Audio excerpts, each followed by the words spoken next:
All right, so I have this 20 horsepower single cylinder OHV motor, Briggs Stratton, out of my 2003 Husqvarna riding mower. And I brought it in for a no compression. So it was running perfectly fine, and then it lost all compression, which caused it to no start, no operate.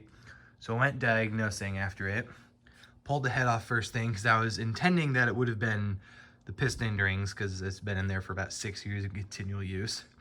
And then I popped the head off and was a bit surprised to find that. So that is my valve seat, and normally on these OHV motors that would be pressed into the head, and that's what the valve would seat against that edge right there, which creates the seal needed for the compression in the motor.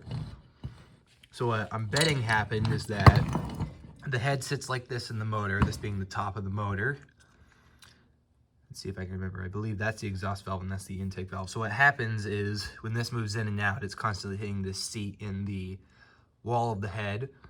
What probably happened in this case, what I think happened, is this the seat came loose, popped out, and then it hung on the stem of this valve, which causes it to not close all the way, which then causes your major compression leak, which is why your motor no longer runs. So that means that this valve seat and this valve and probably all the surfaces around it are toast, and unfortunately I don't have the equipment to put that back together.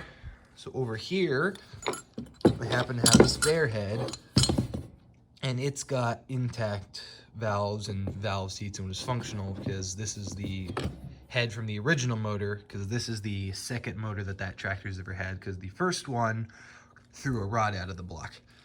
Don't ask me why, it was definitely not my fault. So just a quick video I decided to make on compression, because typically it's anything to do with valves or rings or seals or anything like that in the main port, and the head gasket was perfectly fine as well. So I'll get this buttoned up and it should work just fine, and I'll still test the rings. I just kind of wanted to make a nice quick video showing you my kind of catastrophic failure that I had.